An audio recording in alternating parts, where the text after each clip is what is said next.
안녕하십니까? 네, 반갑습니다. 장신대 김초롱 교수입니다. 오늘은 갈라디아서 강의 두 번째 강의인데요. 지난주에 우리 서론 입문하던 것 못 마친 게 하나 있어서 마저 마치고 이제 갈라디아서 1장 1절부터 공부하도록 그렇게 하겠습니다. 지난주에 우리 못 본 게 뭐냐면 바울의 다메섹 경험에 대한 거예요. 바울의 다메섹 경험. 그래서 이제 보시면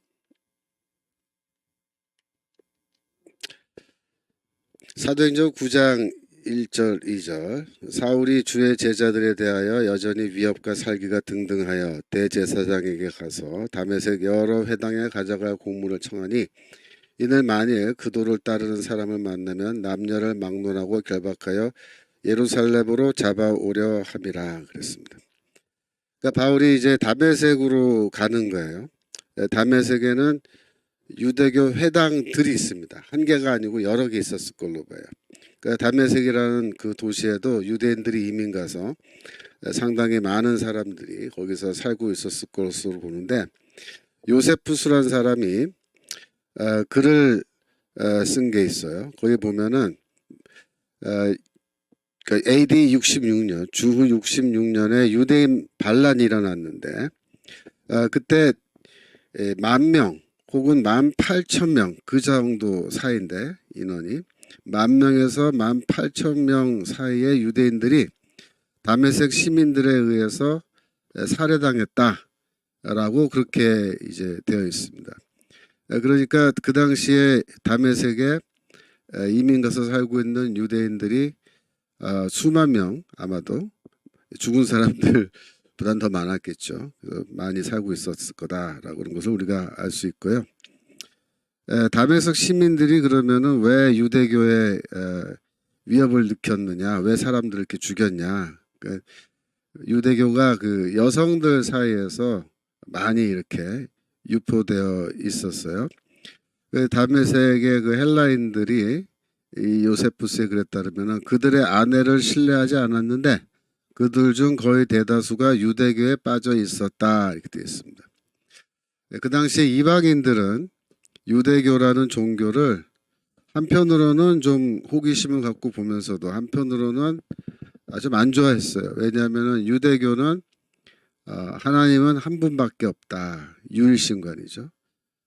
즉 이방인들이 믿는 모든 그 종교, 그들의 신들 이런 거는 다 가짜다라고 이렇게 말을 하기 때문에 그 헬라인들은 유대교에 대해서 그렇게 좋지 않은 감정을 갖고 있었는데 특별히 이제 여성들 사이에 많이 유포돼서 그 때문에 좀 폭동이 일어나가지고 유대인들을 죽였던 겁니다. 바울의 다메섹 경험을 볼 것 같으면 다메섹 경험은 선지자들의 소명 경험과 상당히 유사합니다. 시각적 경험과 청각적 경험으로 그렇게 구성이 되어 있어요. 사도행전 22장 6절 가는 중에 다메섹에 가까이 갔을 때에 정오쯤 돼요. 호련히 하늘로부터 큰 빛이 나를 둘러 비침해 되어 있습니다. 그래서 먼저 시각적 경험을 하죠. 대낮이었는데 빛이 보였다. 즉 햇빛보다 더 밝은 빛이 나타나서 사울을 이렇게 비췄는데 마치 조명을 비추듯이 이게 동그랗게 나를 둘러 비쳤다는 말은 동그랗게 이렇게 비쳤다라는 그런 뜻입니다.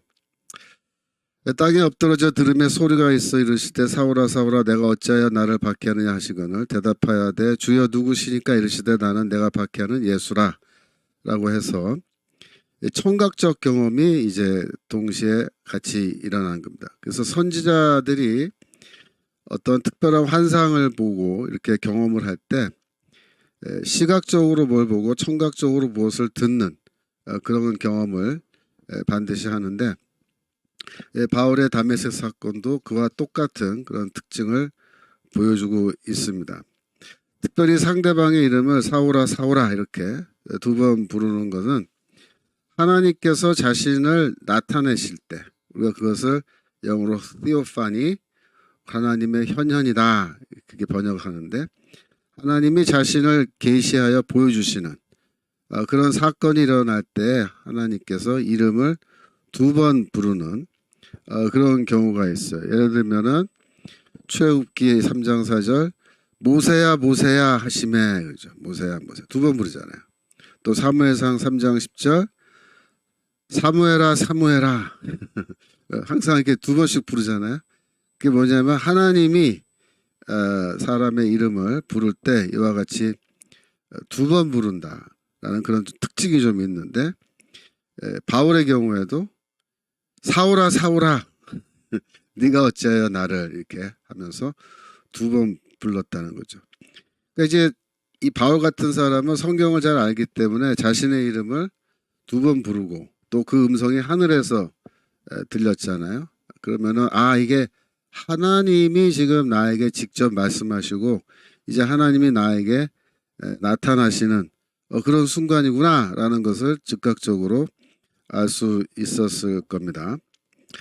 구약 성경에 보시면 대표적으로 이사야가 이사야서 6장에서 하나님의 음성을 듣고 하나님의 보좌를 직접 보는, 그러니까 시각적 경험과 청각적 경험을 동시에 하는 그런 사건이 기록이 되어 있어요. 6장 1절입니다. 우시야 왕이 죽던 해에 내가 본즉 주께서 높이 들린 보좌에 앉으셨는데, 그러니까 이사야는 뭘 봤어요? 하나님의 보좌를 봤다. 하나님의 보좌. 5절 만군의 여호와이신 왕을 배웠음이니라. 다 시각적 경험이죠.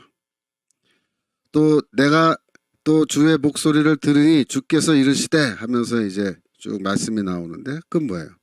목소리를 들었다. 하나님의 목소리를 내가 직접 들었다 라고 해서 시각적 경험과 청각적 경험을 동시에 하는 것을 우리가 볼 수가 있습니다.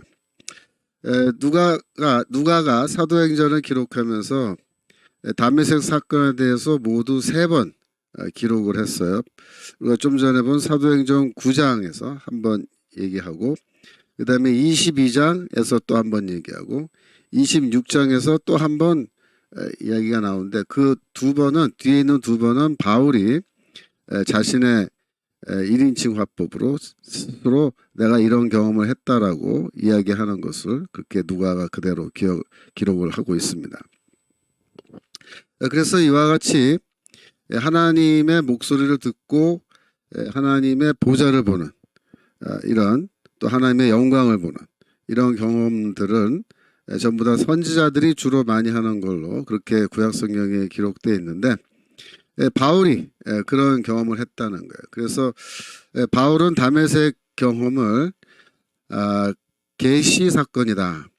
그래서 그리스도가 나에게 보여준 계시, 혹은 하나님께서 나에게 보여준 계시라고 그렇게 볼 수 있는데, 계시 사건이라고 말합니다. 갈라디아서 1장 12절 이는 내가 사람에게서 받은 것도 아니요. 그러니까 복음을 말한 거예요. 이 복음은 내가 사람에게서 받은 것도 아니요, 사람에게 배운 것도 아니고, 그지? 오직 예수 그리스도의 계시로 말미암은 것이라. 즉 무슨 말입니까? 나는 이 십자가 복음을 받았는데 이 복음은 어떤 사람을 통해서 받은 게 아니고 누구한테 배운 적도 없고, 그런 거는 이거는 하나님께서 직접 나에게 계시를 통하여 알려주신 것이다. 그리스도의 계시는 뭐냐? 그리스도를 나에게 보여주는 계시, 그렇게 해석하는 게 좋아요. 하나님께서 그리스도를 나에게 직접 보여주시는 그런 계시 사건을 통해서, 계시 경험 통해서, 다메섹 경험 말한 겁니다. 그런 경험을 통해서 내가 복음을 하나님께로부터 직접 받았다, 이렇게 얘기하는 거예요. 근데 계시란 말이 이제 뭐 무슨 뜻이냐? 그런 사전적인 뜻은 뭐냐면은, 계시란 말은 이제 헬라어로는 이제 아포칼립시스라고 하는데, 계시란 말은 감추어진 것을 공개해 보여주는 것, 그런 뜻입니다. 감추어진 것을 알려주는 것, 보여주는 것. 그리스도의 계시, 그러면 그리스도를 나에게 그동안은 나에게는 감춰져 있었는데 그리스도를 이제 보여주신 거, 공개해서 보여주신 거예요. 정말 그리스도가 누구인지, 십자가에서 죽은 예수의 그 아이덴티티, 그분이 원래 어떤 분이신지를 나에게 보여주셨다. 갈라디아서 1장 16절에 보시면은 그의 아들을 이방에 전하기 위하여 그를 내 속에 나타내시기를 기뻐하셨을 때에, 그래서 나타내셨다라는 동사가 나오죠. 여기서 이제 사용된 동사가 아포칼립토라는 동사인데, 이게 아까 나온 계시, 아포칼립시스의 동사형입니다. 그래서 그러니까 그의 아들을 내 안에 계시하시기를 기뻐하셨을 때에, 그렇게 번역해도 돼요.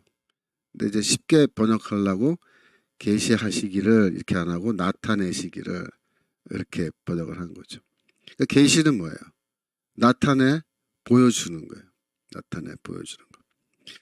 그래서 이런 언어를, 그러니까 바울이 사용하는 언어를 우리가 자세히 볼 것 같으면, 이 바울은 다메섹 경험을 하나님의 계시 사건으로 그렇게 보고 있구나 하는 것을 우리가 곧바로 알 수가 있습니다.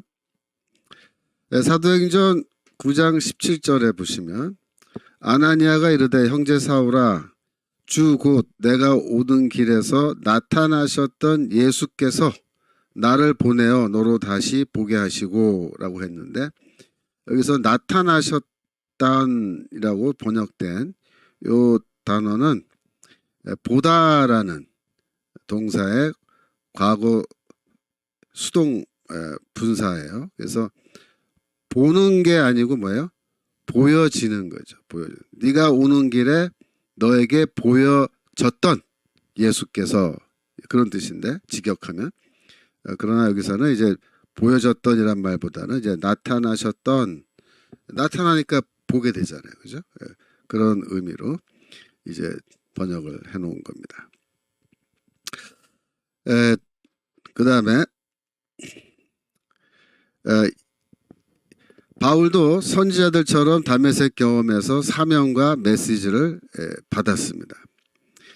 그러니까 선지자들은요, 이사야서 6장, 우리가 잠깐 봤습니다만, 이사야서 6장에서 이사야가 하나님의 보좌에 있는 곳으로 불려가잖아요.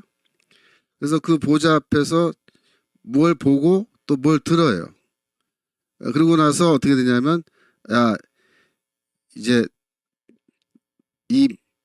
우리가 이제 뭘 결정했냐면, 하나님께서 이스라엘을 심판하시길 결정하셨는데, 이 심판에 대한 우리의 결정을 그래도 이스라엘 백성들에게 좀 미리 알려주고 경고를 해줘야 되지 않겠느냐?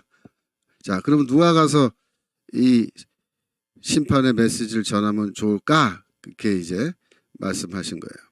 그러니까 이사야가 6장 8절에서 내가 또 주의 목소리를 들으니 주께서 이르시되 내가 누구를 보내며 누가 우리를 위하여 갈꼬 하시니 그때 내가 이르되 내가 여기 있나이다 나를 보내소서 하였더니. 그래서 이제 이거를 뭐라 그러냐면 여호와의 회의라 그래요. 여호와의 회의. 하나님께서 천군 천사들과 함께 회의를 하시는 거예요. 마치 왕이 궁전에서 신하들을 데리고 이렇게 회의를 하듯이 이렇게 회의를 하는데, 내가 이제 더 이상 못 참겠다. 이 백성을 내가 이제 심판해야겠다. 라고 하시고 난 다음에, 그런데 이제 누가 가서 이 이야기를 백성들에게 전하면 좋을까? 그렇게 말할 때 이사야가 저기 이제 하나님의 여호와의 회의의 저 뒤쪽에, 우리말로 하면 방청석 정도 되는 자리에 이렇게 이제 거기서 이 모든 광경을 지켜보고 듣고 있었는데, 그때 이사야가 누굴 보냈고 그러니까 손을 번쩍 들면서 저요 한 거죠. 주님, 제가 여기 있으니 저를 보내주십시오. 그래서 하나님께서 그래 내가 너를 보내마. 그래서 그의 뭐 입술을 숯불로 지져가지고 이제 선지자로 세워서 보내시는 건데, 그렇게 할 때 이게 다 선지자의 소명 사건이라 합니다. 이런 거를 선지자가 선지자로 부름을 받는 소명 사건인데, 이 소명 사건을 쭉 연구해 보면은 항상 그 선지자는 하나님으로부터 메시지를 받아요. 메시지. 백성들에게 전할 메시지. 만약에 하나님께서 선지자 불렀어요. 야, 너 이제부터 내 선지자 해라. 그런데 메시지를 안 주시면 어떻게 될까요? 메시지를 안 주시면. 선지자 가서 뭘 전해야 될지 전할 말씀이 없는 거예요. 그러면 안 되겠죠. 그래서 이제 항상 이런 소명 사건에는, 선지자의 소명 사건에는 네가 가서 전할 메시지를 이렇게 주시는 겁니다. 그래서 이사야서 이 소명 사건을 보시면은 여기 하나 더 다시 내려가서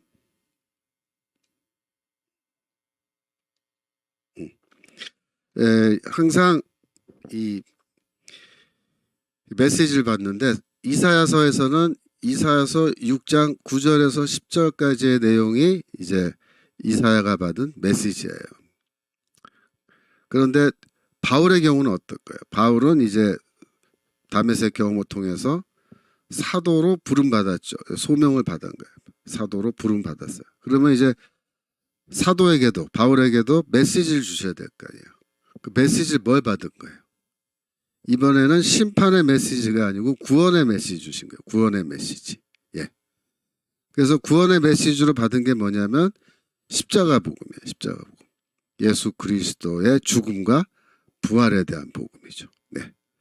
그래서 바울도 이렇게 이사야의 경험과 바울의 경험을 이렇게 비교해 보면은 상당히 유사하죠. 이사야의 소명 사건과 다메섹 경험은 좀 비슷한 점이 있고, 바울도 소명을 받고 메시지를 받았다는 점에서 이사야와 상당히 비슷합니다. 그래서 이 다메섹 경험은 기본적으로 선지자의 소명 사건과 유사한 그런 특징을 갖고 있는 겁니다.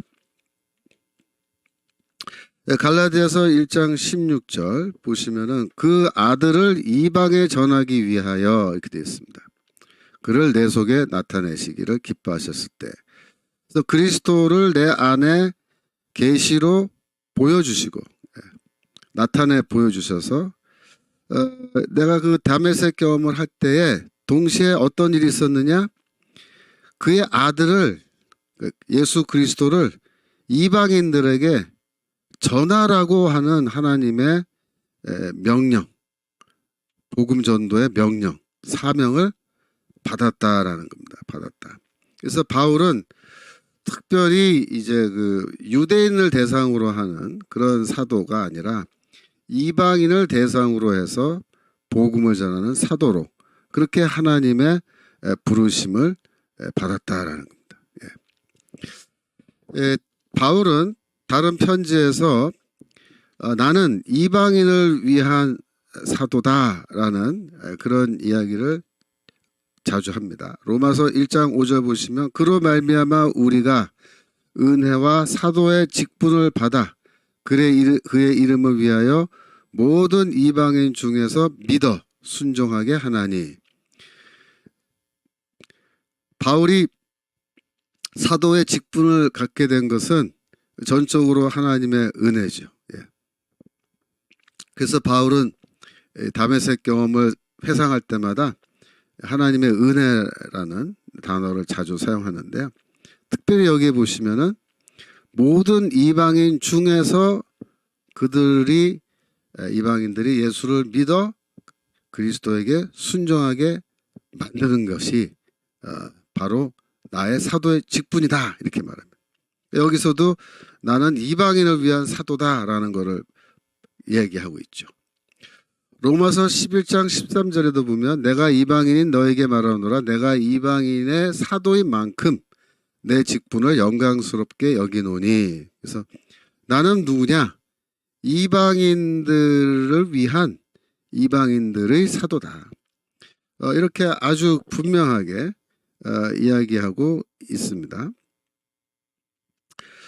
또 고린도후서 3장 6절에서는 그가 또한 우리를 새 언약의 일꾼 되기에 만족하게 하셨으니, 이런 말 하는데요. 바울은 새 언약의 일꾼으로 자기가 부름받았다. 그러니까 사도들은 뭐예요? 새 언약의 일꾼들이에요. 여기 만족하게 하다라는 단어는 어떤 뜻이냐면은 자격 요건을 갖추게 하다라는 단어입니다. 자격 요건을 갖추게 하다. 그러니까 하나님께서 나를 새 언약의 일꾼으로 앞으로 일할 수 있게끔 자격 요건을 다 갖추게 해주셨다. 그런 말입니다. 그래서 나는 새 언약의 일꾼으로서 충분한 자격을 갖고 있다. 나는 사도의 자격을 갖고 있다. 이렇게 이제 주장을 하는 대목인데, 모든 그 직임, 어떤 직분이라는 것은 자격 요건이라는 게 있잖아요. 회사에서 이제 사원을 뽑을 때도 이러이러한 자격 요건을 갖춘 사람들이 지원해 주세요. 뭐 이렇게 하지 않습니까? 또 뭐 저희 학교 같이 신학교에서 이제 교수를 뽑을 때도 자격 요건에 뭐 최소한 뭐 요즘은 다 박사학위 소지자야 된다라는 그런 자격 요건을 이제 제시하는데, 또 안수받은 목사야 된다 뭐 이런 거 제시하는데, 그게 뭐예요? 이제 내가 자격 요건을 이제 갖췄으면 이제 그런 직분을 감당할 수 있는 거죠. 그런데 바울은 여기에서 뭐라고 말해요? 나는 원래는 옛 언약의 일꾼이었고, 그죠? 그래서 교회를 부시고 다니는 걸 전문적으로 하는 사람이었음에도 불구하고 하나님이 나를 은혜로 불러주시고 환상 가운데, 신비한 체험 가운데 많은 것을 보여주시면서 그리스도가 누군지도 알려주셨고, 그리스도의 복음을 나에게 전할 메시지로 주시고, 그죠? 그래서 너는 이방인들에게 가서 이 복음을 전하라고 이렇게 다 말씀해 주심으로 나는 새 언약의 일꾼, 또 사도로 일을 할 수 있는 충분한 자격을 이미 다 갖추었다. 그렇게 이제 주장을 하는 겁니다. 여기서 이제 히카노라는 그런 동사가 사용되는데, 재미있는 거는 이제 출애굽기 4장 10절에서도 요 동사가, 그 파생어가 사용됐어요. 모세가 여호와께 아뢰되 오지어 나는 본래 말을 잘하지 못하는 자니이다, 이렇게 말했는데, 요게 이제 히브리어 본문으로는 그렇게 말을 잘하지 못한다 돼 있는데, 이 헬라어로 된 성경 72년 성경이라고 말해요. 거기 보면은 하나님, 저는 자격 요건을 갖춘 사람이 아니에요, 그렇게 얘기합니다. 히카노스란 단어가 자격 요건을 갖춘 사람이란 뜻이거든요. 그러니까 나는 히카노스가 아니에요. 즉 나는 하나님의 일꾼으로서 나를 지금 부르고 계신데 주의 종이 될 수 있는 자격 요건이 저는 없습니다, 그렇게 얘기했다는 거예요. 그래서 아마도 학자들은 바울이 아까 뭐 고린도 후서 3장 6절 그 대목에서 이제 얘기할 때 모세가 한 이야기를 염두에 두고 이렇게 하지 않았겠느냐, 뭐 그렇게 생각하는 거예요. 그래서 나도 원래 자격 요건이 없는데, 그 말입니다. 나도 원래는 자격 요건이 없는데, 그렇잖아요.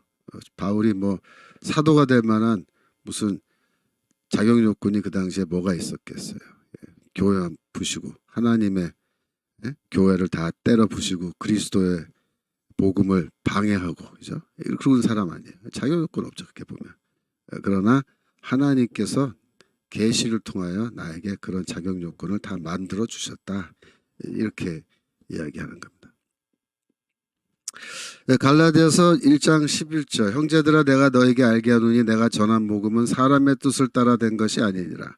이는 내가 사람에게서 받은 것도 아니요 배운 것도 아니요 오직 예수 그리스도의 계시로 말미암은 것이다, 라고 해서 바울은 매우 분명하게 나는 이 다메섹 경험을 통해서 복음을 하나님께로부터 직접 받았다. 이것은 사람의 뜻을 따라 그렇게 된 것이 아니다, 이렇게 분명히 말하죠. 그래서 이 바울 복음이란 것은 어디에서 그 기원한 겁니까? 유래한 겁니까? 바로 다메섹 경험에서부터 바울 복음이 시작된 겁니다. 거기에서 기원한 거예요. 그런데 많은 학자들이, 적지 않은 학자들이 뭐라고 얘기하냐면은 바울이 전한 복음은 다메섹에서 기원한 게 아니다, 그렇게 주장을 해요. 그럼 어떻게 생겨난 거냐? 장기간에 걸쳐서 서서히 발전된 그 발전의 결과물이다 이렇게 말해요. 그러니까 어느 정도의 시간을 두고 한 15년에서 20년 그런 정도 시간을 두고 어떤 경험? 뭐 여기저기 돌아다니면서 뭐 교회도 세우고 복음이라는 거를 전한다고 하면서 이렇게 뭐 하다 보니까 우연히 뭐 그런 복음이 생겨난 거다 이렇게 주장을 합니다. 맞아요? 그들의 주장이 틀립니다. 왜? 여기 분명히 바울이 자기 입으로 이야기하고 있어요. 내가 전한 복음은 사람에게서 받은 것도 아니고 배운 것도 아니고 계시를 통하여 예수 그리스도의 계시를 통하여 내가 하나님께 직접 받은 것이다. 이렇게 분명하게 이야기를 하고 있지 않습니까? 그래서 바울의 복음은 무슨 뭐 오랜 기간 동안의 경험의 산물 그런 게 아니에요. 어떤 노하우를 깨우치기 위해서 뭐 바울이 열심히 이리저리 뛰어다니다가 그걸 깨우쳐가지고 만들어낸 바울의 창작물 그런 게 아니라는 거예요. 이건 분명하게 이건 하나님께로부터 직접 받은 것이고 그래서 그 기원이 하나님께 있고 다메섹 경험에 있다. 이렇게 이야기를 하는데요. 아주 이상하게도 학자들은 바울 전문가라 그러면서 바울 연구하는 사람들이라고 하면서 바울의 말을 안 믿어요. 바울이 하는 말을 안 믿어요. 여기 바울이 이렇게 말하고 있는데도 아니란 거예요. 바울 복음은 다메섹 경험을 통해서 받은 게 아니라고 이렇게 주장하는 그런 학자들이 지금도 있습니다. 예, 참 아이러니하죠. 바울은 다메섹 경험을 통해서 십자가에서 죽은 예수가 누구인지를 깨달았다. 우리가 지난주에 그 열심당 신학에 대해서 공부했죠. 혹시 지난주 강의를 좀 바빠서 못 들으신 분 계시면 그 강의를 찾아서 좀 자습으로 복습하시면 좋을 것 같은데 바울이 원래 이 열심당 신학을 갖고 있어서 율법을 지키지 않는 다른 유대인들 쫓아다니면서 강제로라도 폭력을 써서라도 율법을 지키게 만드는 그런 일을 하던 일종의 종교경찰 같은 역할을 하던 사람이라 그랬잖아요. 그러니까 바울이 이제 다메섹으로 가는데 이 다메섹에서 이민 가서 살고 있는 유대인들 중에 얼마 전에 우리나라의 대법원입니다. 산헤드린에서 재판받고 유죄 판결받고 형벌은 사형이야, 사형. 왜냐? 중죄인이기 때문에 엄한 아주 나쁜 죄를 졌다. 그래서 엄한 벌을 줬단 말이야. 그 사형 언도를 받고 곧바로 처형됐어요. 처형은 십자가 처형으로 이제 처형이 됐는데 그래서 죽었단 말이야. 그 죄인이. 그랬는데 이 다메섹에서 이민 가서 살고 있는 유대인들 중에 어떤 유대인들이 뭐라고 주장하냐면 그 처형당해 죽은 나사렛 예수가 다시 살아났다. 알고 보니까 그 십자가에서 죽은 예수가 하나님의 아들이시고 메시아다. 이렇게 주장하는 거예요. 우리는 그분을 예배해야 된다. 그 십자가에서 처형당해 죽은 인간을 하나님처럼 예배한다는 거예요. 이거 바울이 그 당시에 이 얘기를 들을 때는 있을 수가 없는 말입니다. 지난주 우리가 신명기 13장 내용 살펴봤지만 너희가 알지 못하는 다른 신을 섬기자고 하거든 어떻게 하라 그랬어요? 다 죽이라 그랬죠. 율법에. 그러니까 바울이 그 율법을 지켜요 안 지켜요? 지킵니다. 왜? 율법을 향한 열심을 갖고 있기 때문에 목숨 걸고 지키는 거예요. 율법을 어기느니 차라리 죽는 게 낫다. 그게 열심당 멘탈리티라 그랬잖아요. 그래서 자기는 완전히 율법 다 지키는 사람이고 율법 안 지키는 인간들은 찾아다니면서 몽둥이 찜질을 해서라도 율법 지키게 만드는 그런 일을 하는 사람인데 이제 다메섹으로 가는 거예요. 대낮에 예루살렘에서 다메섹까지가 굉장히 멀다 그랬잖아요. 그 먼 길을 땀을 삐질삐질 흘리면서 이제 여행을 해가지고 뭐 일주일도 더 걸렸을 거 아니에요. 걸어서. 그래가지고 이제 거의 다 온 거예요. 저희가 다메섹 성인데 바울이 거기 가면서 뭐라고 생각했을까요? 이놈들 잡히기만 해봐라. 내가 가만 안 둔다. 전부 다 그냥 잡아다가 다 감옥에 쳐놓고 배교 안 하면 다 죽이고 내가 하여튼 이번에 확실하게 손을 볼 거다. 이러고서는 이놈들 좀 제대로 유대교 믿지. 내가 이렇게 고생하면서 여기까지 이렇게 달려와야 돼? 뭐 이러면서 하는 거예요. 근데 이제 그걸 가고 있는 중에 갑자기 하늘에서 큰 빛이 나타나면서 사울아 사울아 그런 거야. 사울아 사울아. 그러니까 그때 바울이 속으로 어떻게 생각했을까요? 아마 이렇게 생각할지 모르겠어요. 제가 추측하기에는 야 드디어 하나님이 나에게 나타나시는구나. 내가 하나님을 위해서 또 율법을 위해서 이렇게 열심을 가지고 동분서주하면서 이 율법 안 지키고 이거 이상한 예수 믿는다는 놈들 그거 때려잡으려고 이렇게 뛰어다니니까 하나님이 이제 드디어 감동을 먹으셨구나. 뭐 이렇게 감동을 먹으셨구나. 그래서 이제 나한테 나타나셔서 이제 뭐 어떻게 할 것 같아? 나를 칭찬해 주시고 칭찬. 야 사오라 사오라 얼마나 고생이 많냐. 나는 너만 믿는다. 뭐 이러면서 하나님께서 그래 네가 이렇게 나를 위해서 너 자신을 희생하고 이렇게 열심히 율법을 지키고 하니 내가 너에게 상을 내리겠다. 뭐 이러면서 자 나에게 구하라. 내가 너에게 무엇을 주랴. 뭐 솔로몬이 지혜를 달라 그랬는데 뭐 지혜를 주랴. 뭐 하여튼 구하라. 뭐 이렇게 이제 바울은 그 순간에 하나님이 자기한테 야단칠 거라고 생각했을까요? 그렇게 생각할 리가 없어요. 바울이. 내가 하나님을 위해서 이렇게 뛰어다니고 있는데 왜 야단 맞아? 나에게 분명히 칭찬할 거다. 그래서 이제 말에서 내려서 머릿속으로 생각하는 거야. 야 이제 하나님이 드디어 감동 먹었고 나를 칭찬할 거고 만약에 나한테 이제 뭐든지 구하라 그러면 내가 무엇을 구할까? 그 막 고민하고 막 있는 거예요. 근데 갑자기 뭐라 그러시냐면은 네가 어찌하여 나를 핍박하느냐 이렇게. 네가 어찌하여 나를 핍박하느냐. 그 바울이 그 순간에는 좀 멍했을 것 같아요. 이게 뭔 소리지? 이게 무슨 말이야?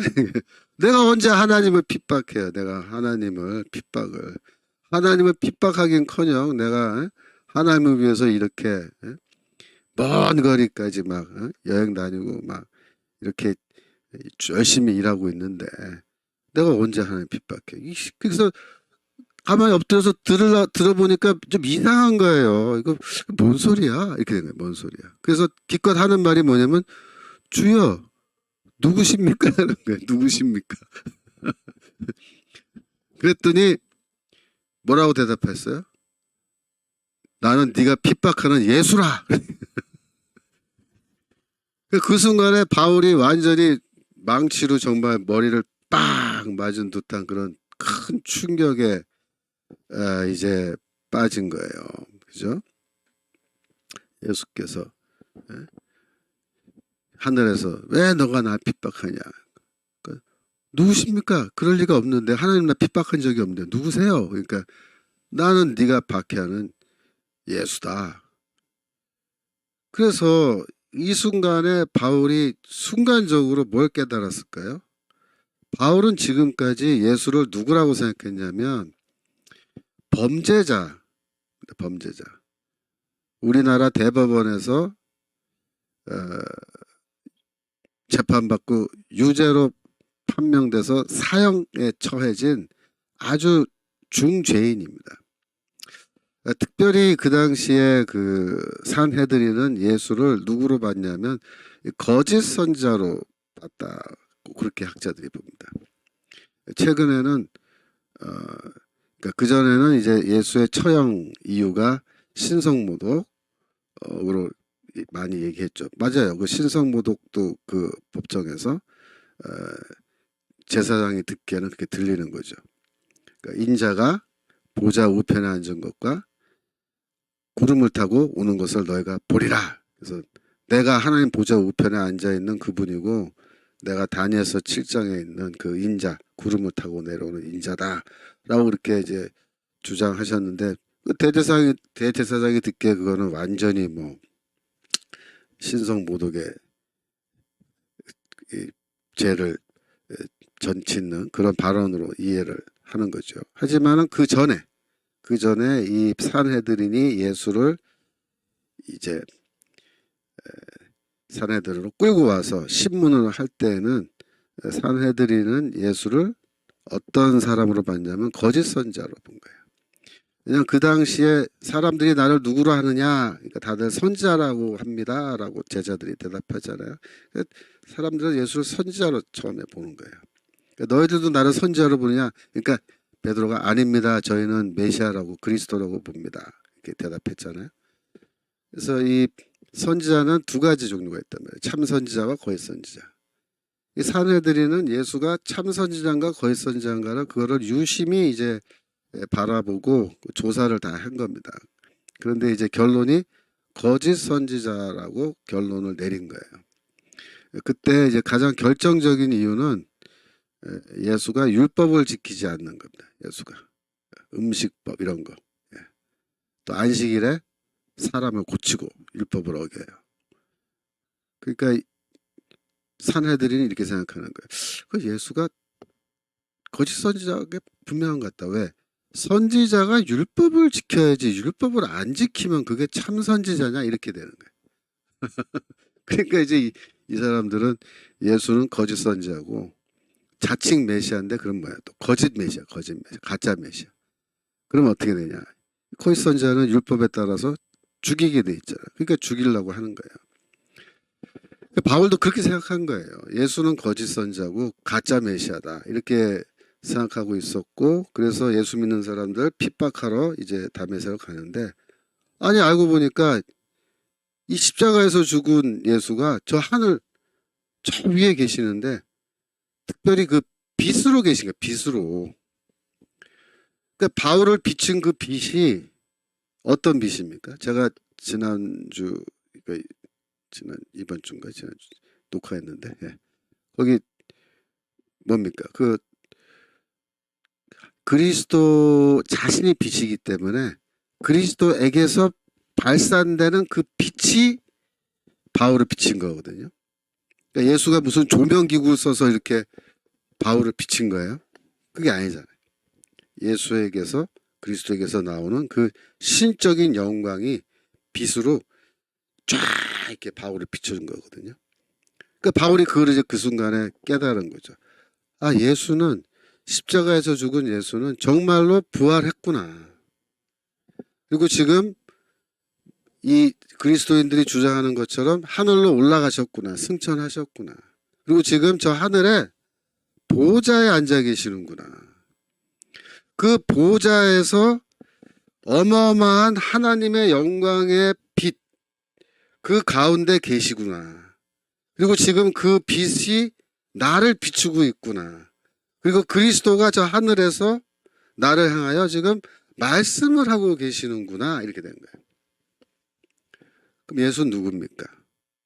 예, 바로 메시아고 그리스도고, 그분은 거짓 선지자가 아니고 죽음 가운데 그가 묻혀 있어서 썩고 있는 게 아니고, 그는 다시 부활하셨고 정말 다시 살아나셨고 하늘에서 하나님 보좌 우편에 앉아서 나를 향해서 지금 말씀하고 계시구나. 그거 깨달은 거예요. 그래서 이 바울의 다메섹 경험이란 것은 한마디로 말하면은 예수가 누군지를 깨닫는 경험입니다. 예수가 누군지를 깨닫는 경험. 그게 핵심이에요. 다메섹 경험의 핵심. 빌립보서 3장 8절에서 이렇게 말합니다. 또한 모든 것을 해로 여기면 내 주 그리스도 예수를 아는 지식이 가장 고상하기 때문이라. 내가 그를 위하여 모든 것을 잃어버리고 배설물로 여김은 그리스도를 얻고, 이렇게 되어 있는데요. 이 빌립보서 3장 8절은 다메섹 사건을 이제 회상하는 장면이에요. 이 앞에 읽어보면은 이제 내가 다메섹 경험 이전에는 뭐 이런 사람이었는데 내가 다메섹 경험을 통해서 어떻게 됐어요? 내가 지금까지 갖고 있던 모든 것을 다 해로 여긴다. 그 말은 뭐냐면 예를 들어서 가말리엘 밑에서 공부했잖아요. 그 아버지가 그 비싼 등록금 내주면서 그 당시 최고의 바리새파 랍비입니다. 가말리엘. 예. 그 밑에 보내가지고 공부시켰어요. 그래서 가말리엘한테 많은 율법에 대한 교육 받았을 거 아니야. 그것들이 다 자기에게 뭐야? 이득이 된다고 생각했어. 지금까지 이득이 된다. 그런데 다메섹 경험을 딱 해보니까 뭐야? 가말리엘에게서 배운 모든 율법에 대한 교육은 다 뭐다? 나에게 해를 끼치는 것이다. 그렇게 깨달은 겁니다. 그렇잖아요. 그동안 가말리엘한테 율법 교육 받았고 또 율법에 대한 열심이 있어서 지금 교회를 부시고 다니는데 이 교회가 뭐예요? 그리스도의 교회, 그리스도의 교회.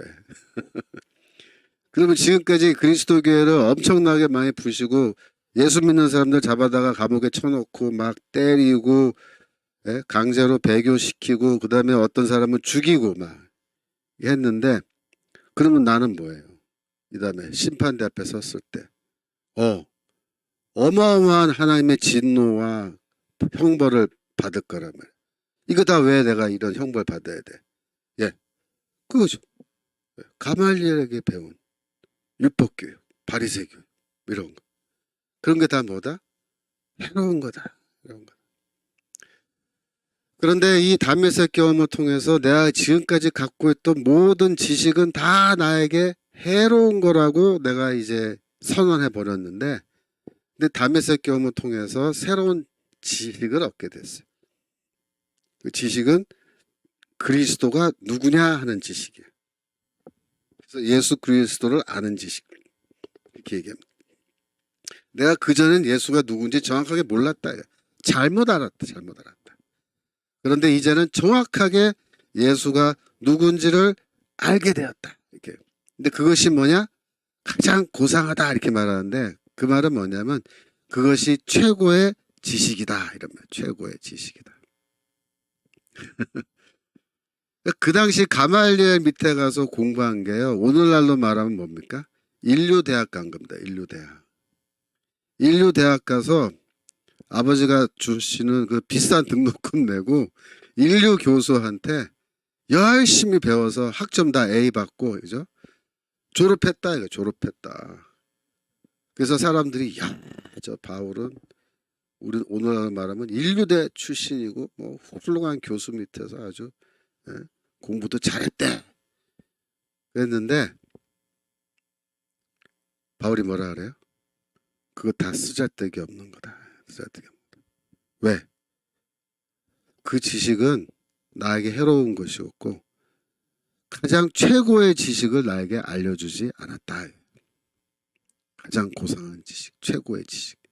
이 최고의 지식은 뭐냐면 예수가 누군지를 아는 바로 그 지식이 최고의 지식이다. 그래서 내가 그를 위하여 모든 것을 잃어버리고 배설물로 여긴다. 내가 지금까지 갖고 있던 모든 쓸데없는 지식은 나 다 버린다. 그리고 나는 그리스도를 얻었다. 이렇게 얘기해요. 이게 다메섹 경험이에요. 그러니까 여러분들이 참 뭐 여기 자식을 이미 다 키우신 분들도 있고 이제 또 손자 손녀 이렇게 보시는 분들도 있고 또 자식을 이제 아직 안 낳으신 분들도 있을 수도 있는데 잘 생각해 보세요. 우리나라의 그 학부모들의 그 교육열, 그죠? 전 세계적이잖아요. 전 세계적. 아이들 교육을 위해서라면 뭐든지 희생하고 뭐 공부 시켜서 좋은 대학 보내려고 이렇게 애를 많이 쓰잖아요. 그런데 그 대학에 좋은 대학 보내면 그 좋은 대학에서 예수가 누군지 가르쳐 주느냐. 그럽니다. 예수가 누군지 가르쳐 주냐.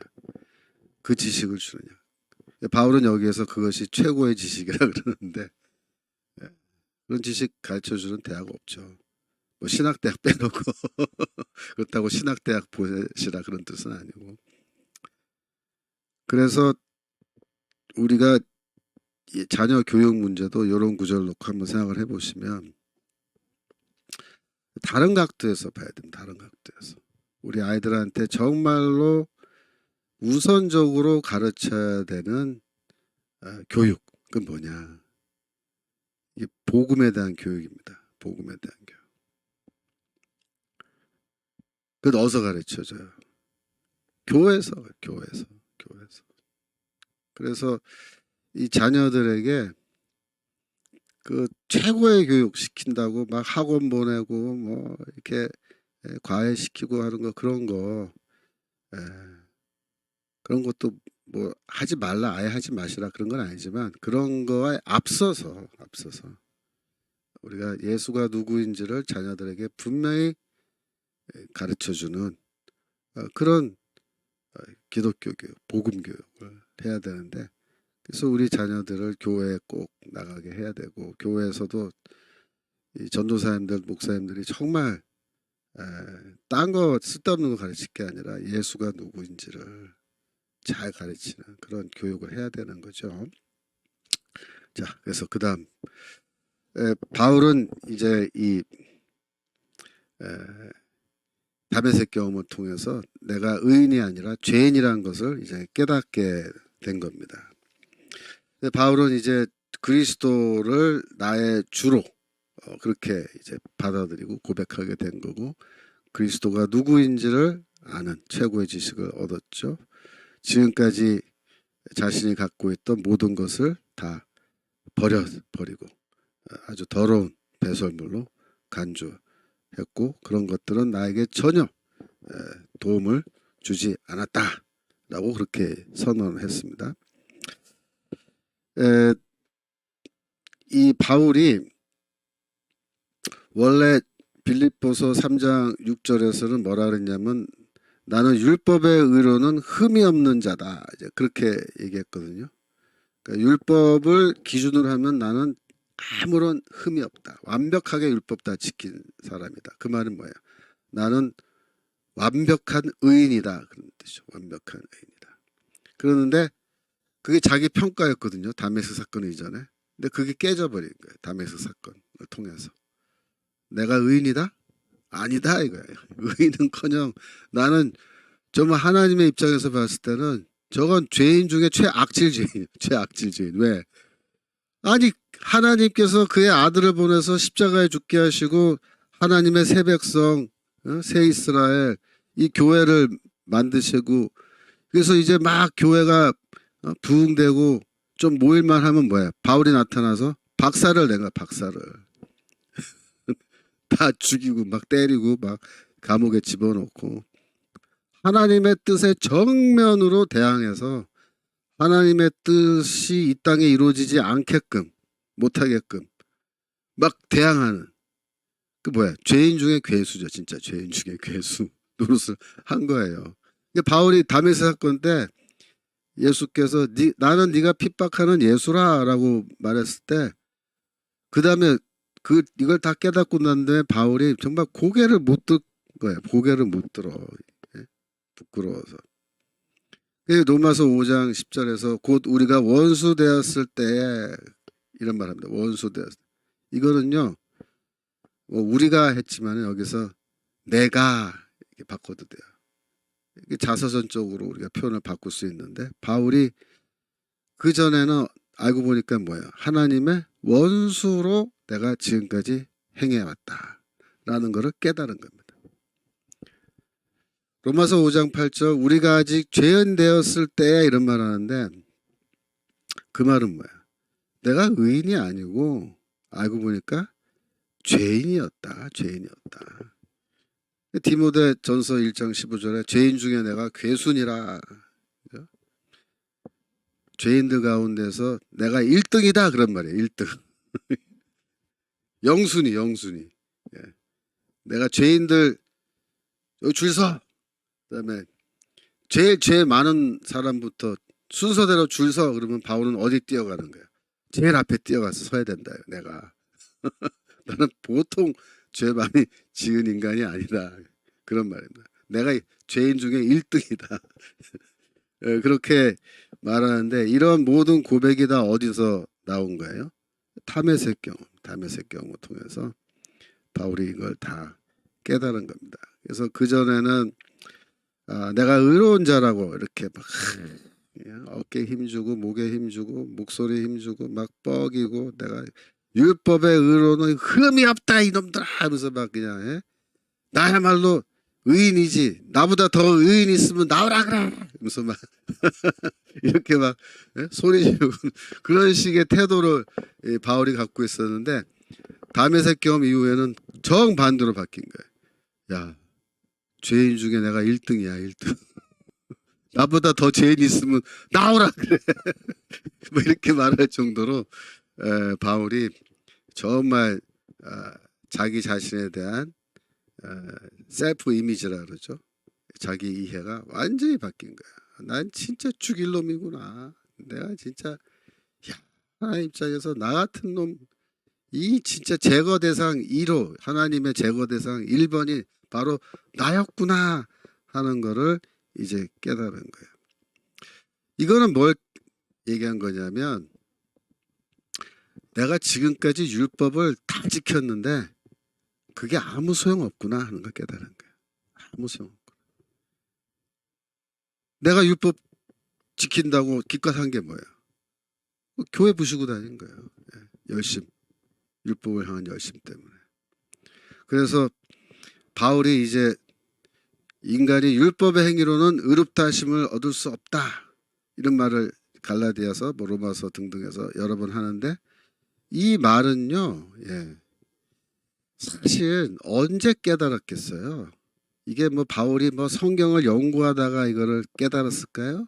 그게 아닙니다. 이거 다메섹 경험 때 깨달은 거예요. 자기가 직접 경험했잖아요. 인간 내가 율법 다 지켰는데 그 결과 뭐예요? 어마어마한 죄인이 된 것밖에 없어요. 하나님 앞에서.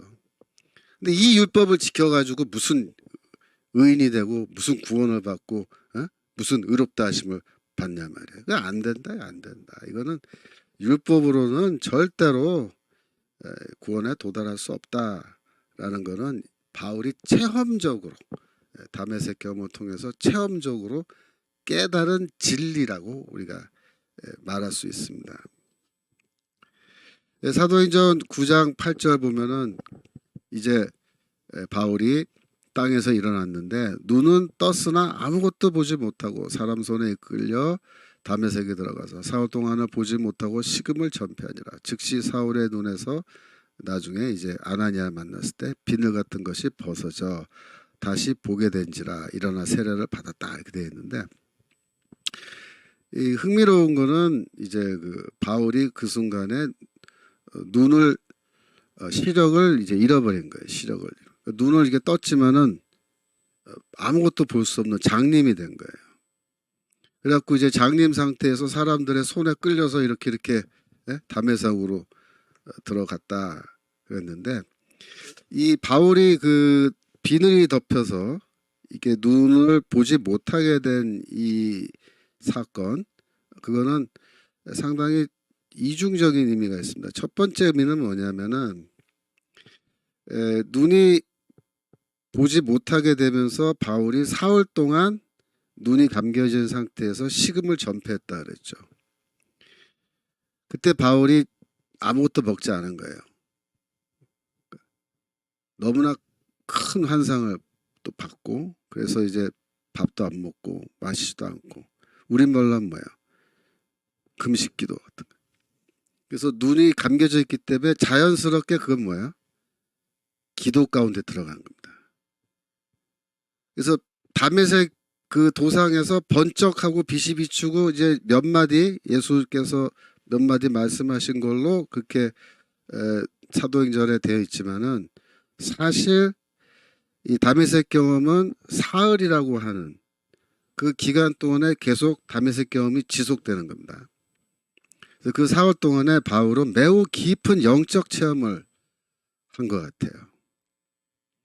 그래서 이 아까 말씀드린 이사야서 6장에 있는 것 같이 여호와의 보좌 앞까지 불려가서 이사야가 직접 보좌를 보고 또 말씀을 듣고 하는 그런 경험한 것처럼 바울도 그와 유사한 경험을 했다고 보는 거예요.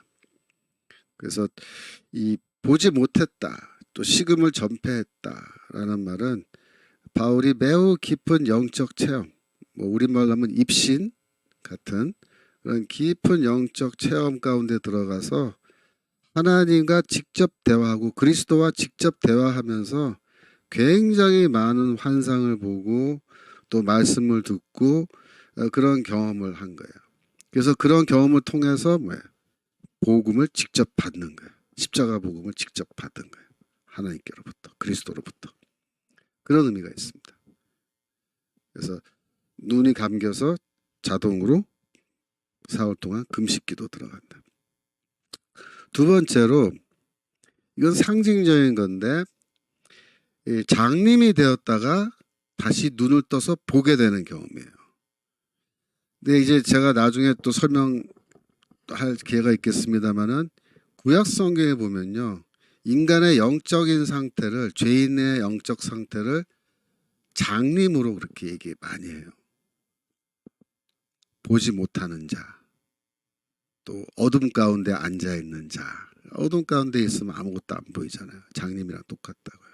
그래서 이 어둠 가운데 있는 자가 장님인데 이제 눈을 뜬 거예요. 그 뭐예요? 영적으로 눈을 뜨게 된 거예요.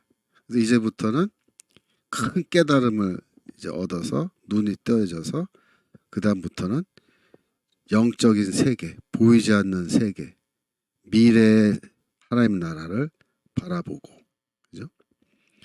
그걸 향해서 나아가는 사람이 된 거다. 그런 뜻이 있어요.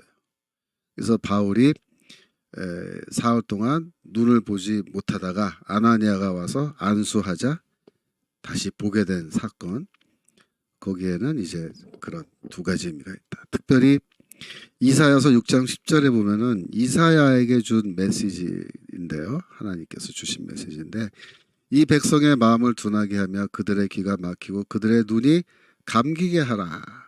그렇게 돼 있어요. 이 말은 무슨 뜻이냐면 하나님이 이제 이스라엘을 심판하시겠다는 겁니다. 근데 그 심판의 의지가 너무나 확고하세요. 그래서 이 백성들은 다 내가 어떻게 만들 거냐면은 귀머거리로 만들고 장님으로 만들겠다. 염려하건대 그들이 눈으로 보고 귀로 듣고 마음으로 깨닫고 다시 돌아와 고침을 받을까 하노라. 아니 하나님께서 원하시는 게 백성들이 고침을 받는 거 원하시는 게 아니냐. 백성들이 다시 눈을 뜨고 귀가 열려서 들을 수 있게 되고 또 하나님의 말씀을 깨닫고 하나님께로 돌아오는 것을 하나님께서 원하시는 거지. 설마 하나님께서 이런 말씀 하셨을까? 그렇게들 이제 의심한 사람들이 있는데 이건 무슨 뜻이냐면 그 정도로 하나님이 이제 마음이 너무 상하셔가지고 확고하게 이제 결심하셨다는 거예요. 내 이 이스라엘 백성들을 완전히 다 쓸어버리게 되죠. 그냥 다 한 놈도 안 남기고 다 그냥 뽑아버리겠다. 절대로 그들이 눈 뜨지 못하게끔, 그들의 귀가 열리지도 않게끔, 그들의 마음을 다 이 세상의 신들이 혼미하게 다 덮어가지고 절대로 깨닫지 못하게끔 그렇게 하겠다.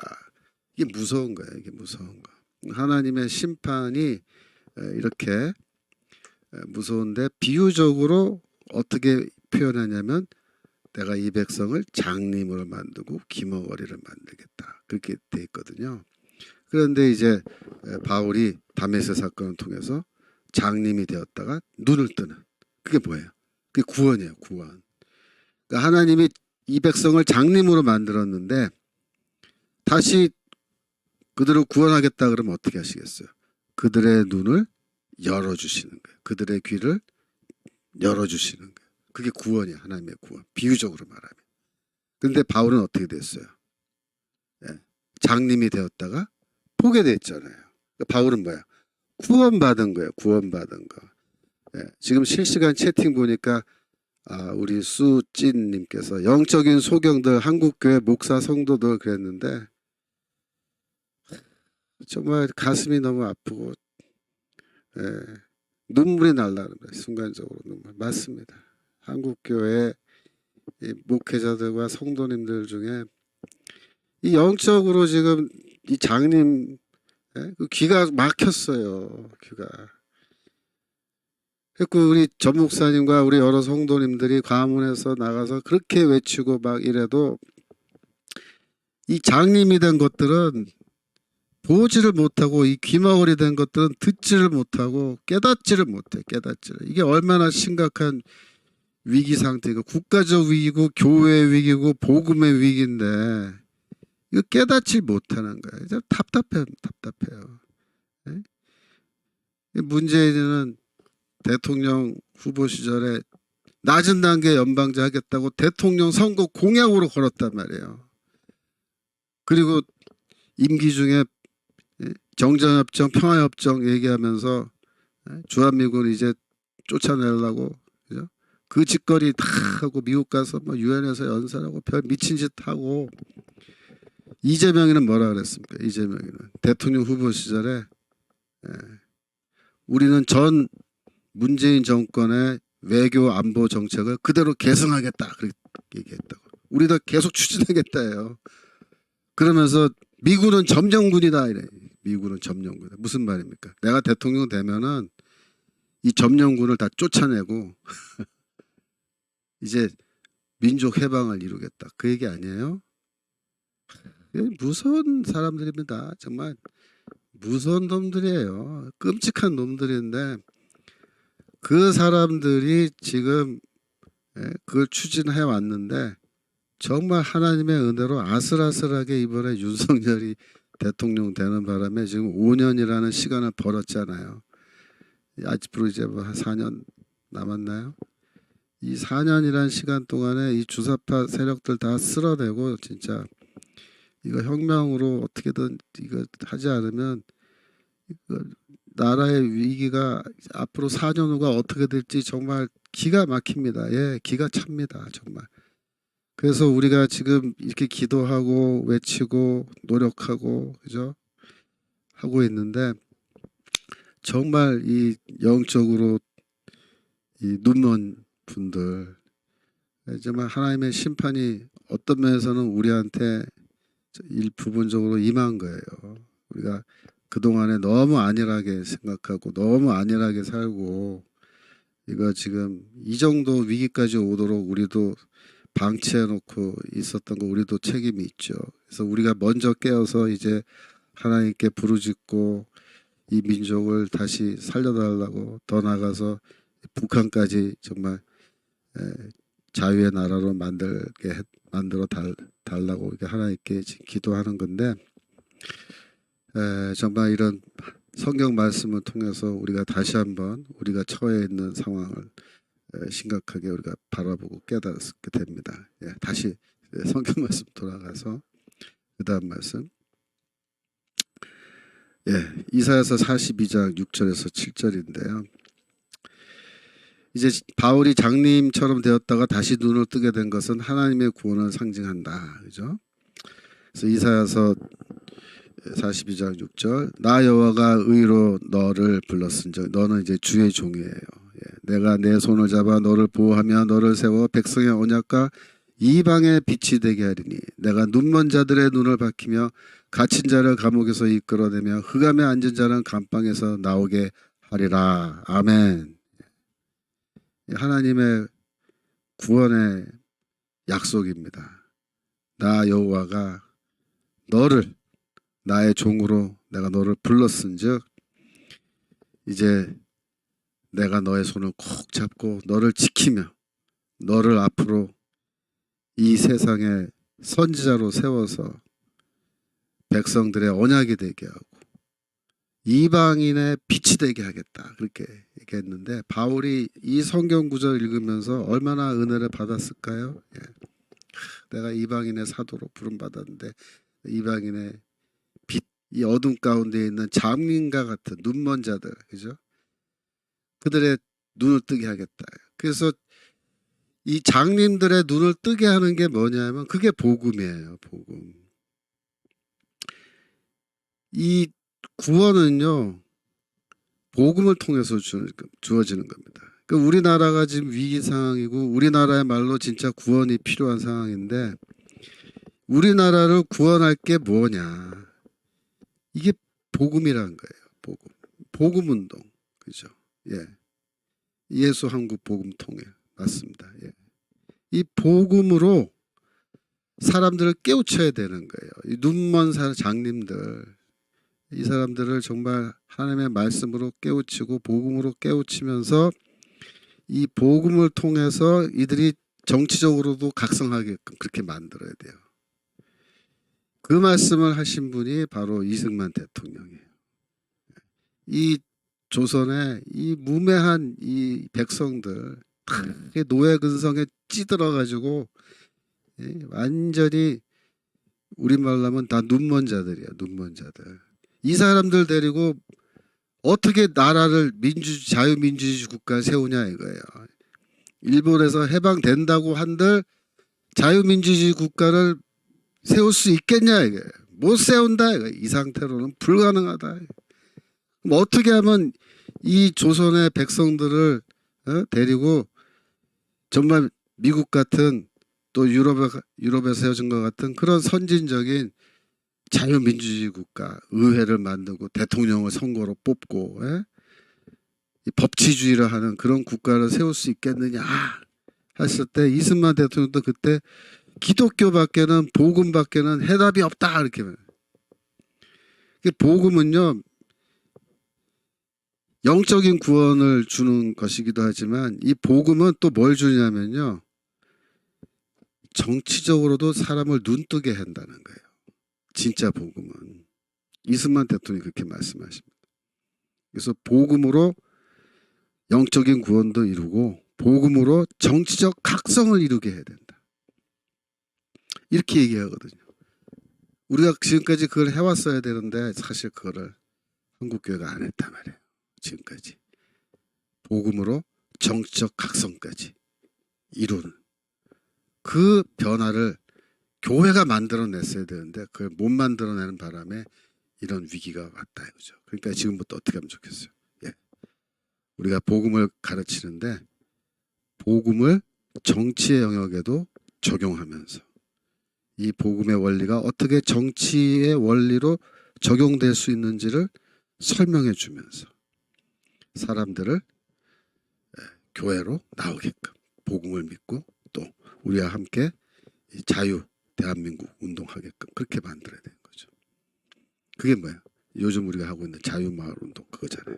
자, 참 제가 이거 갑자기 담의 새끼하고 얘기하다가 좀 하도 마음이 좀 저도 답답해가지고 한 말씀 드렸습니다. 사도행전 26장 17절 이스라엘과 이방인들에게서 내가 너를 구원하여 그들에게 보내어 그 눈을 뜨게 하고 어둠에서 빛으로 사탄의 권세에서 하나님께로 돌아오게 하고 제사함과 나를 믿어 거룩하게 된 무리 가운데서 기업을 얻게 하더이다. 이 바울이 사도행전 26장에서 다메섹 사건을 회상하면서 하나님께서 나에게 주신 소명이 뭐냐면은 이거다 이거예요.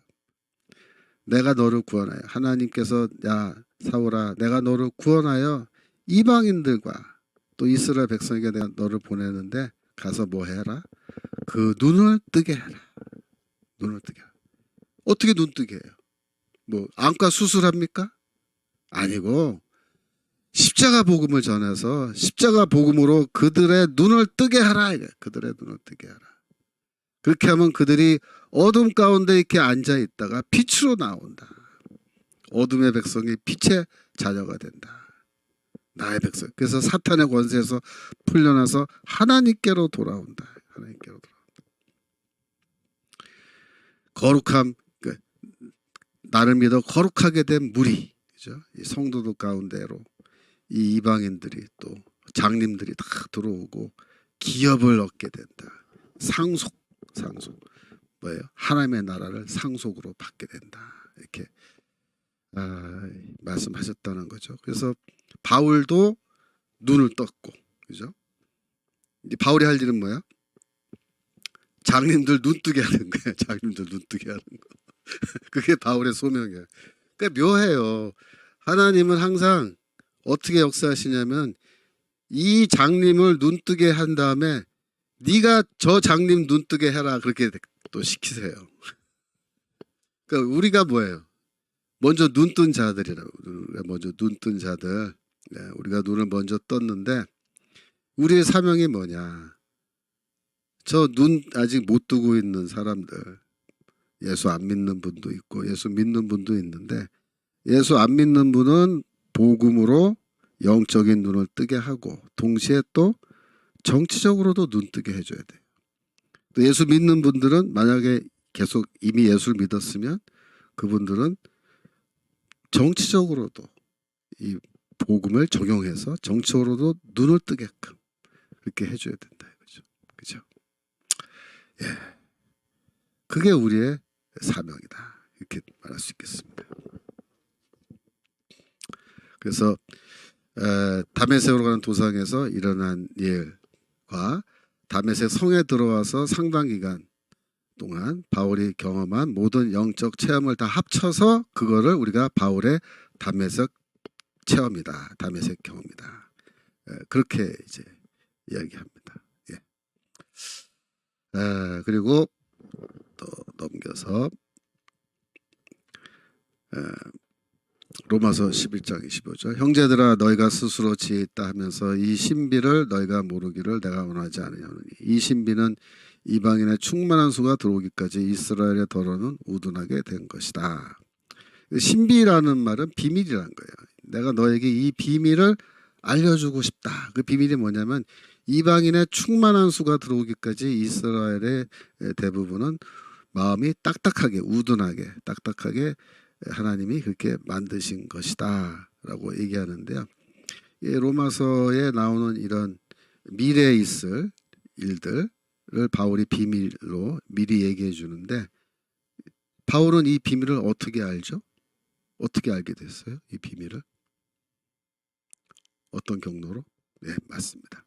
다메섹 경험을 통해서 하나님의 미래의 플랜, 계획 그거를 바울은 다 얘기를 들은 거예요.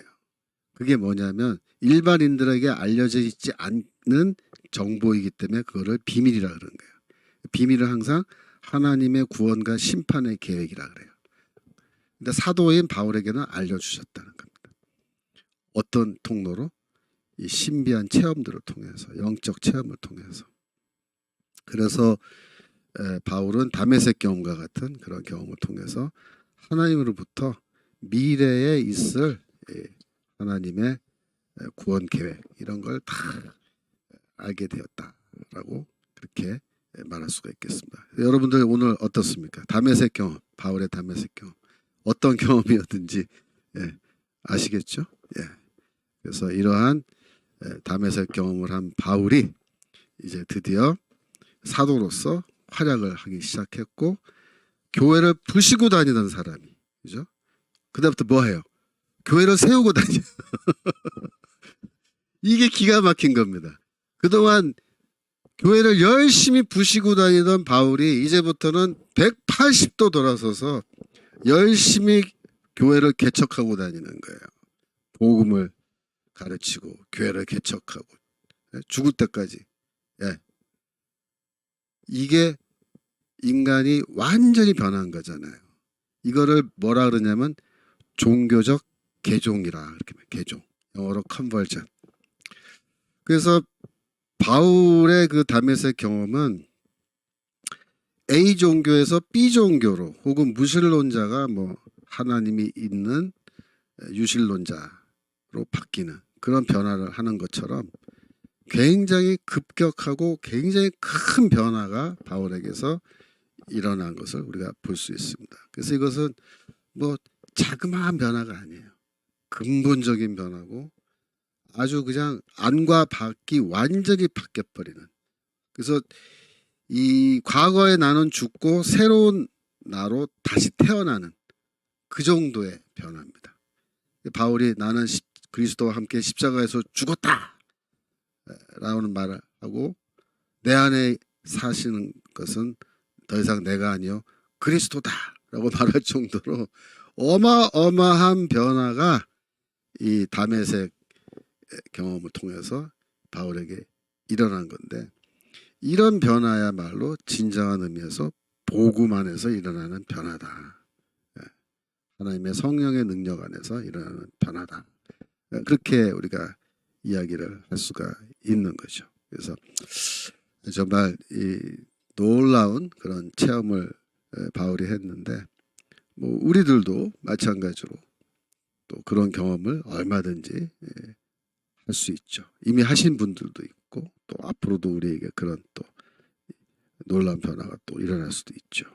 그래서 우리가 이제 복음을 믿고 전하는 사람으로서 우리가 복음을 전할 때는 항상 상대방이 바울과 같은 이런 큰 변화를 받게 되기를 소원하면서 이렇게 복음을 전하는 건데요. 어떨 때는 뭐 전하자마자 그 사람이 이렇게 적극적으로 반응하고 예수를 믿고 그런 과정을 통해서 이제 큰 변화를 할 수도 있지만 또 어떤 경우는 이제 처음에 좀 미지근하게 이렇게 반응을 하는 사람도 있어요. 하지만 그렇다고 실망할 필요가 없습니다. 미지근하게 반응한 사람도 이제 어떻게 해서 교회로 와가지고 예배 드리고 신앙생활 하다가 어느 순간에 또 팍 그냥 꼬꾸라지는 그런 경험을 해서 이런 큰 변화를 할 수 있거든요. 그러니까 전도를 할 때는 뭐 바울과 같은 체험이 곧바로 이렇게 즉각적으로 일어나지 않는다 하더라도 우리가 그런 소원을 갖고 계속 전도해야 될 줄로 믿습니다.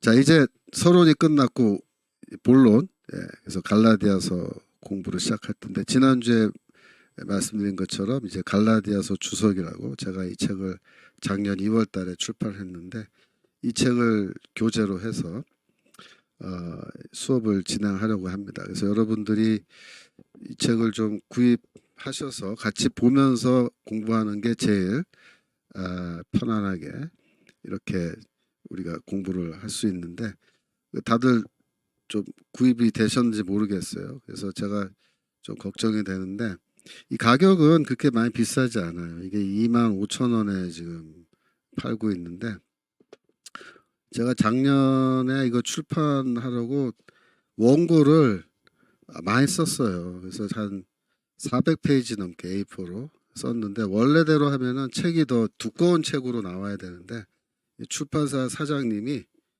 이렇게 두꺼우면은 책이 잘 안 팔린다고 좀 얇게 만들어야 된다. 그래가지고 이게 이렇게 보시면 글씨가 잘 보입니까? 좀 빡빡하죠. 여백도 별로 없고 그 다음에 이제 제가 거기 좀 자세하게 설명하려고 이제 보충 설명 이런 걸 넣어놨는데 보충 설명은 완전히 작은 글씨로 막 줄간격을 막 붙여가지고 이렇게 해가지고 제가 이렇게 읽으려고 그래도 야 이거 너무 빡빡하다 글씨가 느낄 정도로 그렇게 편집을 막 이렇게 좁게 줄여서 했어요. 그래서 그나마 페이지가 지금 이게 한 470페이지 그래도 470페이지 되고 하지만 그래도 책이 좀 얇게 보기에는 이렇게 나와서 가격은 그래도 25,000원이면 많이 비싸지 않게 나온 편인데 여러분들이 인터넷이나 이런 기독교 서점에서 구입을 하실 수가 있습니다. 그래서 이제 1장 1절부터 우리가 좀 읽어가면서 공부하실 텐데요. 자, 갈라디아서 1장 1절 오늘 시작해 보겠습니다. 갈라디아서 1장 1절. 우리 성경 갈라디아서 0101 보여주시면 같이 읽겠습니다. 사람들에게서 난 것도 아니요 사람으로 말미암은 것도 아니요 오직 예수 그리스도와 및 죽은 자 가운데서 그리스도를 살리신 하나님 아버지로 말미암아 사도된 바울은 그렇게 되어 있습니다. 이 바울이라는 사람의 이름이 첫 단어로 나와요. 그러니까 이 갈라디아서를 헬라어로 읽으면 그래서 헬라어로 파울로스 그러고 시작한다고요. 근데 이제 바울이라는 사람은 원래 사울이라는 이름을 또 갖고 있잖아요. 그래서 사도행전 9장 11절 보시면은 주께서 가라사대 일어나 직가라 하는 거리로 가서 유다 집에서 다소 사람 사울이라 하는 자를 찾으라. 저가 기도하는 중이다. 이렇게 말하죠. 이 아나니아한테 얘기하신 건데 그 당시에 이제 사울을 소개할 때 하나님이 어떻게 소개하냐면 다소 사람 사울 이렇게 부릅니다. 다소 사람 사울. 그래서 사울이라는 이름을 그가 갖고 있었던 거죠. 사울은 그 뭐 사울 왕이 워낙 유명하잖아요. 베냐민 지파 출신의 왕이고 바울도 베냐민 지파 출신이잖아요. 그러니까 부모가 이제 이름을 붙일 때 베냐민 지파에 그래도 왕까지 하는 사울이라는 그 이름을 이제 붙여준 겁니다. 그리고 다소 사람이라는 말은 그가 다소에서 태어났다는 거죠. 다소는 어디입니까? 팔레스타인 유다 지방이 아니고 저기 터키 반도 남쪽에 길리기아 실리시아라는 그 로마 시대 행정구역입니다. 길리기아 성의 수도가 다소라는 도시였는데, 여러분 그 요나가 다시스로 가는 배를 타고 도망갔잖아요. 그 다시스가 바로 다소입니다. 그러니까 요나서에 나오는 다시스가 바울 시대로 오면은 다소라는 지명으로 불리는 거예요. 그러니까 바울이 거기서 태어났어요. 그러니까 바울은 이민 가서 살고 있는 이민자 가정의 아이로 이렇게 태어난 겁니다. 그래서 이 바울은 태어나면서 다소 시민권을 갖고 있는 거예요. 그 시대에는 이제 시민권이 그 도시에서 태어나면 대체로 그 도시의 시민권을 줘요. 그러니까 바울은 다소성의 시민권을 갖고 있는 건데, 동시에 로마 시민권을 갖고 있었죠. 사도행전 22장 28절 보면은 천부장이 대답하되 나는 돈은 많이 들여 이 시민권을 얻었노라. 바울이 가로되 나는 나면서부터로라 하니, 이렇게 돼 있잖아요. 그 시대에 로마 시민권을 이제 돈을 주고 사고 팔 수 있게 허락을 해줬던 시절이에요. 이 시절은. 그래서 이제 천부장은 돈을 주고 로마 시민권을 샀는데, 바울은 돈 주고 산 게 아니고 나는 태어나면서부터 로마 시민권을 갖고 있다. 그 말은 뭐냐면 그의 부모가 로마 시민권을 갖고 있었던 겁니다. 놀라운 일인데, 바울의 부모는 유대인이었어요. 그래서 아버지가 바리새인이었다고 사도행전에 그렇게 되어 있습니다. 그래서 아버지가 바리새인이니까 아들도 바리새인으로 키운 거죠. 가말리엘 밑에 보내서 교육받게 한 거는 순전히 아버지가 바리새인이었기 때문에 그렇게 한 겁니다. 그랬는데 이 아버지가 다소성에서 이민 가서 살고 있는 이민자였는데 로마 시민권을 갖고 있었어요. 놀라운 거죠. 그렇다면은 아버지의 신분은 상류층이었을까요? 중류였을까요? 하류였을까요? 상류층이었을 것으로 봅니다. 상당히 재력도 있고 사회적으로 영향력이 좀 있는 그런 종류의 유대인 이민자였을 걸로 봅니다. 그 시대 그 유대인들 가운데에서 로마 시민권을 갖고 있는 유대인들이 얼마나 있었겠어요? 우리가 통계를 낼 수는 없는 일이지만 많지 않았을 것으로 봅니다. 그리고 그 당시에 로마 시민권을 갖고 있으면은 이거는 상류층으로 이렇게 간주를 할 수밖에 없는데, 그런 집안에 태어났어요. 그래서 바울은 태어나면서부터 이제 로마 시민권자가 된 겁니다. 로마 시민권자로 태어나면은 그 시대에 로마인들이 그 출생 신고를 하게끔 그렇게 했습니다. 그래서 출생 신고를 로마 관청에 가서 하면 그 출생 신고를 쓸 때 이름을 써야 되는데 라틴어로 된 로마식 이름을 거기에 쓰게끔 돼 있습니다. 그러면 바울은 헬라어로는 파울로스라는 이름을 갖고 있는데, 바울이라는 이름을 헬라어 이름이거든요. 히브리어 이름은 사울이고, 그리고 라틴어 이름도 하나 분명히 갖고 있었을 것으로 추측이 됩니다. 그러면 부모가 그 출생 신고할 때 라틴어로 바울 이름을 쓸 때 뭐라고 썼을까요? 아마도 파울루스라는 라틴어 이름을 그에게 주었을 것으로 그렇게 추측을 해요. 그러면 바울은 이름이 몇 개예요? 세 개. 히브리어 이름 사울, 헬라어 이름 파울로스, 라틴어 이름 파울루스, 이 세 개의 이름을 갖고 있는데 왜 바울은 이름을 세 개 갖고 있었을까요? 바울이 속해 있는 그 문화권이 세 개이기 때문입니다. 그러니까 히브리 문화권에서는 사울이라는 이름으로 통용이 되는 거고, 헬라어 문화권으로 가면은 파울로스라는 이름을 사용하는 거고, 라틴어 문화권으로 가면은 로마인들과 이제 상대할 때는 파울루스로 자신을 소개하는 그런 식이죠. 우리는 여기서 이제 그 한국에서만 사니까 한국어 이름만 하나 갖고 평생을 다 살 수 있잖아요. 그런데 이제 미국으로 이민을 가면요, 영어 이름을 하나씩 또 쓰지 않을 수가 없어요. 제가 사실 미국에 91년도에 유학 가서 15년간 있다가 제가 왔거든요. 제가 거기서 석사학위 2개, 박사학위 1개 하고 담임 목회도 한 3년 반 하고 애도 둘 낳고 애들 다 키우고, 저도 뭐 제 젊은 시절 미국에서 많이 보냈는데, 제가 그 플러신학교에서 공부하는 동안에 학교 직원으로 일을 했습니다. 그래서 제가 처음에 파타임으로 시작해서 일을 했지만 나중에 풀타임 직원이 됐어요. 그러니까는 풀타임 직원으로 이제 일을 하려 그러면요, 제가 제 이름을 철홍킴이라고 쓰는데 학교 안에 직원들이 한 100여 명 되거든요. 근데 내 이름을 사람들이 기억하기가 좋아야 돼요. 그래야 나랑 이제 전화도 하고 이메일도 하고 서로 만나서 의사소통하는데, 이 철홍이라는 이름이 굉장히 어렵습니다. 그 사람들 기억하기. 그래서 어떤 사람은 출홍 그래요. 출홍. 그래서 내가 출홍이 아니고 철홍이라고 발음 고쳐줘도 계속 출홍. 왜냐면 CHUL 쓰니까. 그래서 제가 제 주변에서 그 선배들이 조언을 해더라고요. 뭐라냐면 그러지 말고 영어 이름을 하나 써라. 그래야지 서로 불편하지 않고 편하게 이렇게 지낼 수 있다. 그래서 미국에 이민 가서, 저는 물론 유학생이었지만 제가 학교 직원으로 있다 보니까 저도 영어 이름을 하나 썼어요. 그래서 제 영어 이름은 이제 브라이언입니다. 브라이언.